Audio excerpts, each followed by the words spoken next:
time to learn how to build anything you have in your wildest dreams out of Lego. Now, am I an expert at building? No, but I really enjoy it and I wanted to share my findings with you all. Almost 2 years ago now, I visited my first ever Lego convention, and if you're wondering what that is, essentially it is a bunch of Lego fans building their own custom models and presenting them in like a convention style thing. You can also go and buy a lot of retired sets or individual minifigures and things like that, but the main draw is to see these people's amazing creations. Since then, I've been to 5, and every single time I walk away feeling incredibly inspired to build my own thing. However, I still struggle with the confidence aspect to actually get building. In the Lego world, these builds are referred to as MOCs, which stands for my own creation, and basically refers to anything that someone builds using their own imagination that didn't require instructions. And because they're custom, you can literally make anything. Did you say anything? Yes, anything! If you hate Lego Super Mario, you can make proper Mario Kart. You can even make inappropriate Legos or Breaking Bad Legos. You can make conspiracy theory Legos, or even just your own custom models of things that they've probably already made. And since practice makes perfect, I figured I should actually try and build another new MOC. So today I'll be building a Lego Star Wars build as I talk you through everything that I've learned.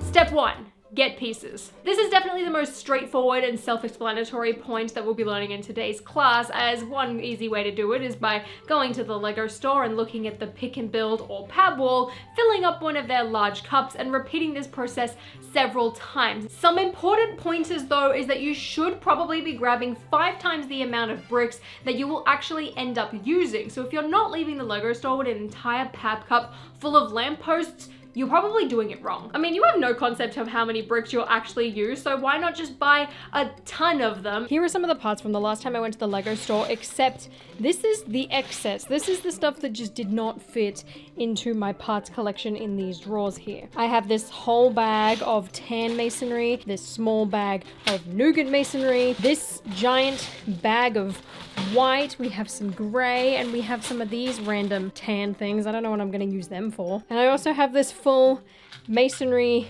cup that is stacked to the brim. Look, it was a good pad wall, right? What was I gonna do? But what makes a good wall? When it comes to the pad wall, you'll often hear builders refer to something as, wow, the pad wall is really good today. But what exactly does that mean? One thing that can make a wall good is color, and this is very determined on the type of things that you want to build. But in most cases, some of the good colors include dark bluish gray, light bluish gray, black, white, and any sort of like tan or nougat. But in general, the more brighter kind of classic Lego colors aren't the type of thing that you'd want to be buying. However, another thing that can make a good pad wall, and honestly in my opinion is a little bit more important, is the type of brick that is on offer. If there are 1x1 bricks, 2x2 bricks, plates, tiles, jumper plates, does not on top, aka snot bricks, are another really useful piece, and those are probably other things that you should really fill up on. Now we also need to stack our cups correctly. Coming up in the future, they will eventually be transitioning into cardboard boxes, which is going to be way easier for this process, but for now we have to deal with the awkwardly shaped cup. So if you're picking larger elements, they're going to take up way more of your space. So it's often recommended that you should start with smaller pieces. And also something that I do, or at least try to remember to do, is to stop filling my pad cup at some points, to pour in some smaller pieces, shake the cup around, spin it, and just really fill up all of that space. Breaking down old sets that you don't have on display anymore is also a really good way to get pieces. However, that is something that I often forget and don't really consider when trying to build MOCs. And then I come up with excuses and buy a bunch of individual pieces, which if you ever need them, the best places to get them from are Lego's own Bricks and Pieces website, where you can order any piece that is available in their current lineup or sets. But if you need something a little bit more rare, or a stickered piece, or just any piece imaginable, Bricklink is your best bet, even though the website is incredibly difficult to navigate. So if you want to learn how to use Bricklink, be sure to subscribe to this channel down below to sign up for our other classes available at the HollyOnFilm Academy. Step 2. What do you want to make? Now that you've got a ton of pieces, it's finally time to choose what exactly you want to do. Now, this is often a really difficult question. Do you want to make up your own creation, or do you want to build something that's based on reference material? Do you want to do a spaceship, life-size Lego field, a city building, a city itself? Do you want to do a rebuild and make something out of your existing Lego pieces, or do you want to combine a ton of sets in order to make it even bigger and better and greater? Rebuilds, in my opinion, are a fantastic way to get started, because if you're like me and make excuses for the amount of parts that you've really got no excuse when it comes to a rebuild. You can just buy a set, break it down, and then use the pieces that are right in front of you to try and challenge yourself to make something different. Now, this is something I would absolutely recommend to all of my beginners out there because it is very daunting building MOCs sometimes, and I feel like this is a really good way to challenge yourself with pieces, test out some new techniques, and also have a project that's probably small enough that you're actually going to complete it. And most importantly, these type of MOCs give me a false sense of confidence that makes me feel like I can actually accomplish a build and have some sort of skills. And given that I'm a very insecure MOC builder, that is really the most beneficial thing for me. Since I haven't just bought a ton of new tan pieces, I figured I should probably have a crack at making Naboo. Naboo, or more specifically Theed, has been a project that I really wanted to take on for quite a while just because I absolutely love Naboo. It is my favorite planet in Star Wars. I love Padme. I just love the whole concept. And it was also a section too that I feel like you could do in a pretty small amount of space. Step 3. Choose a size. Next up, you need to decide how desperate for attention you are. Did you peak in high school? Medium. Do you constantly crave validation from strangers? Large scale. Were you obnoxiously loud in high school and have spent every single day since trying to do the opposite of that? Small. Am I projecting? A little bit. But your need for attention isn't the only thing you need to consider here. In fact, your fear of commitment is probably way more important. In your notes, you should probably write that this could also fall under the laziness though, because those builds are intense. Every time I've seen one and look at them, I admire them and I think they're gorgeous, and then I start to feel daunted because I think about how long it would have taken to build them, and then I freak myself out. Size matters. So if you're just starting out, don't have much time, or can't commit to a mildly large project like me, then smaller builds are gonna be your best friend. One of the most popular types of small build is the vignette type of thing, just because it is so easy, so small in parts, a lot less demanding, and also allows for a lot of creativity. They're an incredibly popular MOC type, and it is no surprise just given how cute they are, and they can also be combined in order to make a much larger display. If you're incredibly daunted by the idea of making a MOC, this is probably the place to start. Step 4. Plan. A little bit of preparation never hurt nobody, so please remember that next time I hand you a pop quiz. Same goes for MOC building, because planning a MOC can be incredibly beneficial, down to what type of parts you use, to what type of colors you need, as well as just a general layout and preventing you from losing the flow while building, which is honestly the worst thing that can ever happen during MOC building. However, I lead by a horrible example because, you know, often I tend to skip this step. Step 5.